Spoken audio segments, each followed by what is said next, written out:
ఓం సాయిరామ్. శ్రీ సచ్చిదానంద సద్గురు సాయినాథ్ మహారాజ్కి జై. మన సాయిబాబా వర్డ్స్ ఛానల్కి స్వాగతం సుస్వాగతం.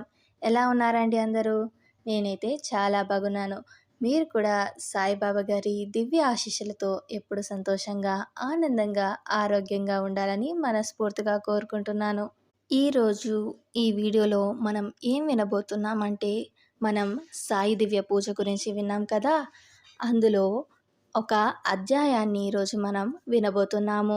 ఇది చదవడం ద్వారా కాకుండా వినడం ద్వారా కూడా మనకు ఎంతో పుణ్యఫలం అనేది లభిస్తుంది. కనుక ఈరోజు నేను మీతో ఆ అధ్యాయాన్ని పంచుకోవాలని కోరుకుంటున్నాను. దయచేసి అందరూ ఈ అధ్యాయాన్ని పూర్తిగా వినాలని మనస్ఫూర్తిగా కోరుకుంటున్నాను. మీకు ఈ వీడియో నచ్చితే తప్పకుండా లైక్ చేసి కమెంట్ బాక్స్లో ఓం సాయిరామ్ అని కమెంట్ చేయండి. ఓం సాయిరామ్. అధ్యాయం 1. విచ్ఛిన్నం కాబోయే కాపురాన్ని నిలబెట్టారు. వంశోద్ధారకుడు జన్మించాడు. ఒకరోజు సాయంత్రం నేను నా ఆఫీస్ నుండి బేబీ కేర్ సెంటర్ వెళ్ళి బాబుని తీసుకొని ఇంటికి వచ్చాను. మా పక్కింటి ఆవిడ వచ్చి నాతో, వదినా మీతో కొంచెం మాట్లాడాలి అని అడిగింది. తన ముఖం వాడిపోయి ఉండడం చూసి నాకు మంచిగా అనిపించలేదు. మనసులో చాలా బాధ కలిగింది. అదే మాట నేను ఆమెను అడిగాను. ఎందుకలా ఉన్నావు? ఏమిటి విషయం? నాతో ఏమైనా ముఖ్యమైన విషయం మాట్లాడాలా? మనసు విప్పి మాట్లాడు. బాబా గారి దయ వల్ల నా చేతనైనంత సాయం నీకు నేను చేయటానికి ప్రయత్నిస్తాను అని చెప్పాను. ప్రక్కింటి ఆవిడ ఏడుపు మొదలుపెట్టింది. ఏడుస్తూనే, వదినా ఏమి చెప్పను, నేను ఇల్లు వదిలి వెళ్ళిపోతున్నాను, నేను చాలా బాధల్లో ఉన్నాను అని చెప్పింది. నాకు ఆమె మాటలు చాలా ఆశ్చర్యాన్ని కలిగించాయి. ఎందుకంటే అప్పుడు ఆమె గర్భవతి. అంతకుముందు 3 సంవత్సరాల గల ఒక పాప ఉంది. ఇలాంటి పరిస్థితుల్లో ఆమె నిర్ణయం చాలా పెద్దగా తప్పుగా కాగలదు. నేను ఆఫీస్ నుండి వచ్చినందువల్ల కొద్దిగా అలసట అనిపించి టీ చేయడం కోసం నీళ్లు స్టవ్ పైన పెట్టి మా బాబుకు టిఫిన్ తినడానికిచ్చి ఆమె వద్ద కూర్చున్నాను. ఆమెతో అన్నాను, ఇప్పుడు చెప్పు, వివరంగా చెబితే కదా నేను నీ మాటలు సవ్యంగా అర్థం చేసుకోగలను, సరైన సలహా ఇవ్వగలను అని చెప్పాను. ఆమె నిదానంగా చెప్పడం ఆరంభించింది. వదినా, నీకన్నీ తెలిసినవే. నాకు దేవుడు ఒక కూతుర్ని ఇచ్చారు కదా. తర్వాత ఒక కుమారుడు కొరకు మా ఇంట్లో అందరూ నా నుంచి ఆశిస్తున్నారు. నాకిప్పుడు 5వ నెల. డాక్టరు చెప్పినందువల్ల స్కాన్ చేయించాము. అందులో ఆడపాప అని చెప్పారు. రెండోసారి కూడా పాప అని మా అత్తారింట్లో ఎవరికీ ఇష్టం లేదు. ప్రొద్దున్న సాయంత్రం ఒకటే గొడవ. ఈరోజు కూడా ప్రొద్దున్నే చాలా గొడవైంది. నాకు హార్ట్లో చిన్న రంధ్రం ఉండడం వల్ల ఎక్కువ శారీరకంగా, మానసికంగా చికాకులు పడలేను. శక్తి లేదు. ఈ కొట్లాట వల్ల చాలా విసుగు చెందాను. ఒక ప్రక్కన ఆయన వ్యాపారం కూడా సరిగ్గా నడవడం లేదు. ఇంకో ప్రక్క నాకు పుట్టబోయేది పాపనా బాబునా అనే ప్రశ్న వల్ల గొడవ నడుస్తూ ఉంటుంది. వారు కూడా ఏమి చెప్పే స్థితిలో లేకపోవడం వల్ల అన్నీ చూస్తూ ఊరుకుంటారు. అందుచేత నేను మా అమ్మ ఇంటికి వెళ్ళిపోదామని అనుకుంటున్నాను. మన పక్కింటి ఆవిడ కూడా ఈ గొడవలన్నీ చూసి అదే సలహా ఇచ్చింది. కానీ మీతో మాట్లాడి మీ సలహా కూడా తీసుకుందామని ఆగాను. నన్నేం చేయమంటావు వదినా? నా తప్పేముంది? ఇందులో నాకు సహన శక్తి లేకుండా పోయింది. నన్నెందుకు అందరూ విసిగిస్తున్నారు అని చెప్పింది. పూర్తి వృత్తాంతం విని కొద్ది నిమిషాలు మౌనంగా ఉండిపోయాను. లేచి టీని టీ కప్పులో పోసి తీసుకొచ్చాను. ఆమెకు ఒక కప్ అందజేసి నేను ఒక టీని తీసుకొని కూర్చున్నాను. ఆమెతో ఇలా మాటలు కొనసాగించాను. చూడమ్మా, ఇంటిని తీర్చిదిద్దాలన్నా, పాడు చేయాలన్నా స్త్రీ యొక్క పాత్ర అతి ముఖ్యమైనది. తొందరలో ఏదైనా పొరపాటుగా నిర్ణయం తీసుకున్నావంటే జీవితాంతం బాధపడాల్సి వస్తుంది. అంతేకాదు, నీ పాప భవిష్యత్తు కూడా దెబ్బతింటుంది. నా మాట వింటానంటే నీకొకటి చెప్తాను అని చెప్పాను. ఆమె వెంటనే, హా వదినా, మీరేమి చెబితే అదే చేస్తాను.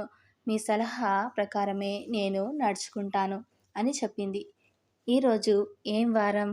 బుధవారం. చాలా మంచిది. రేపు గురువారం కదా. నేను నీకొక దివ్య పూజ చెబుతాను. ఈ పూజను మనసులో పూర్తిగా విశ్వాసం పెట్టుకొని శ్రద్ధగా పూర్తిగా చెయ్యి. బాబా గారి దయ వల్ల నీ కష్టాలన్నీ దూరమవుతాయి. గురువారం నాడు స్వచ్ఛమైన బట్టలు కట్టుకొని ఒక చిన్న తెల్లని అరచేతంత రోమాలు పసుపు నీళ్ళతో ముంచి ఆరబెట్టుకొని నీ ఇంటిలోనే పూజా స్థానంలో శ్రీ సాయిబాబా గారి ధ్యానం చేస్తూ మనసులో కోరికను చెబుతూ రూ. 1 కానీ రూ. 2 బిళ్ళ కానీ ఆ పసుపు బట్టలో పెట్టి ముడుపు కట్టు. పిదప ఆ ముడిని బాబాగారి శ్రీ చరణంలో ఉంచు. నీ మనసులోని కోరిక తప్పకుండా నెరవేరుతుంది. కోరిక నెరవేరిన పిదప ఆ ముడిని తీసుకొని షిరిడి శ్రీ సాయినాథుని దర్శనార్థం వెళ్ళగలరు. బాబాగారి దర్శనం చేసుకొని పిదప ఆ ముడి దానపెట్టిలో వేసి నమస్కరించవలెను. ఆమె ఈ పూజ విధి తెలుసుకొని అత్యంత మనోబలంతో సంతోషంగా నివాసానికి వెళ్ళే ముందు మనసులోనే సంకల్పించుకొని నా కోరిక తీర్చే కల్పతరువు శ్రీ సాయినాథ్ మహారాజ్ దర్శనార్థం కొరకు షిరిడి తప్పకుండా వెళ్తాను అని నాకు సమాధానమిచ్చి వెళ్ళిపోయింది. రెండో రోజు గురువారం సాయంత్రం ఆఫీస్ నుండి వచ్చి నేనేమో ఇంటి గుమ్మంలోకి పోయి ఆమెను పిలిచాను. అంతలో ఆమె బయటకు వచ్చి, వదినా మీరు పదండి నేను వస్తున్నాను. కొద్దిసేపు తర్వాత ఆమె మా ఇంటికి వచ్చింది. వదినా అద్భుతమైన చమత్కారం జరిగింది. నా జీవితంలో వసంతం వచ్చింది. మీరు చెప్పిన విధానంగా ఈరోజు గురువారం దివ్య పూజ చేశాను. తదనంతరం నా సంసారంలో మార్పులు రావడం మొదలైంది. నా అత్తగారు ఈరోజు డాక్టర్ వద్దకు తీసుకొని వెళ్ళారు. డాక్టర్ స్కాన్ రిపోర్ట్ చూసి ఏదో సరిగ్గా కనిపించడం లేదని మళ్ళీ స్కాన్ చేయించమని చెప్పారు.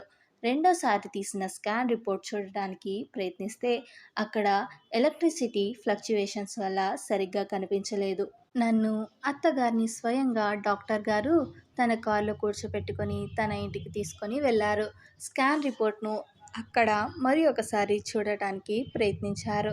రిపోర్ట్లో క్లియర్గా మగపిల్లవాడని తెలిసింది. నా ఆనందానికి అంతులేదు. నిన్నటి స్కాన్ రిపోర్ట్ తప్పని నిరూపించి బాబాగారు నా కోరికను స్వీకరించిన మాట స్పష్టపరిచారు. కొద్ది నెలల తర్వాత ఆమె ఒక్క మగపిల్లవాడిని ప్రసవించింది. పిదప ఆమె ద్వారా తన భర్త యొక్క వ్యాపారం మంచిగా నడుస్తుందని తెలిసి చాలా సంతోషం కలిగింది. అంతేకాకుండా శీఘ్రకాలంలో ఒక కారు కూడా కొనుక్కున్నారు. ప్రస్తుతం 2 పిల్లలతో వారు సుఖంగా జీవనం సాగిస్తున్నారు. బాబాగారు నా పరువును కాపాడారు. నా పక్కింటి ఆవిడ జీవితాన్ని సరిదిద్ది వారి కోరిక ప్రకారం వంశోద్ధారకుణ్ణి ప్రసాదించారు. ఇదే శ్రీ సాయి దివ్య పూజ యొక్క చమత్కారం. అనంతకోటి బ్రహ్మాండ నాయక రాజాదిరాజ యోగిరాజ పరబ్రహ్మ శ్రీ సచ్చిదానంద సద్గురు సాయినాథ్ మహారాజ్కి జై. విన్నారుగా శ్రీ సాయి దివ్య పూజ యొక్క చమత్కారాన్ని. అలాగే నెక్స్ట్ వీడియోలో 2వ అధ్యాయాన్ని గురించి తెలుసుకుందాం. మీకు ఎటువంటి కష్టాలున్నా మీరు కూడా భక్తి శ్రద్ధలతో నమ్మకంతో సాయి దివ్య పూజను ఆచరించండి. సాయిబాబా గారు తప్పకుండా మీ కోరికను నెరవేరుస్తారు. మిమ్మల్ని కష్టాల నుంచి బయటకు తీస్తారు. మీకు ఈ వీడియో నచ్చితే తప్పకుండా లైక్ చేసి కమెంట్ బాక్స్లో ఓం సాయిరామ్ అని కమెంట్ చేయండి. మీరిచ్చే చిన్న లైక్ వల్ల మరింత మంది సాయిబాబా భక్తులకు ఈ వీడియో అనేది రీచ్ అవుతుంది. ఈ వీడియోని మీ ఫ్రెండ్స్కి మీ బంధువులు కూడా షేర్ చేసి శ్రీ సాయి దివ్య పూజ యొక్క చమత్కారాన్ని అందరికీ తెలియజేయండి. ఎవరైతే కొత్తగా మన ఛానల్లోకి విజిట్ చేసి ఉంటే వారు మన సాయిబాబా వర్డ్ ఛానల్ని సబ్స్క్రైబ్ చేసుకొని సపోర్ట్ చేయండి. అలాగే సాయిబాబా గారి ఆశీర్వాదాన్ని పొందండి. వచ్చే వీడియోలో 2వ అధ్యాయంలో ఏమి ఉందో తెలుసుకుందాం. అంతవరకు సెలవు. ఓం సాయిరామ్.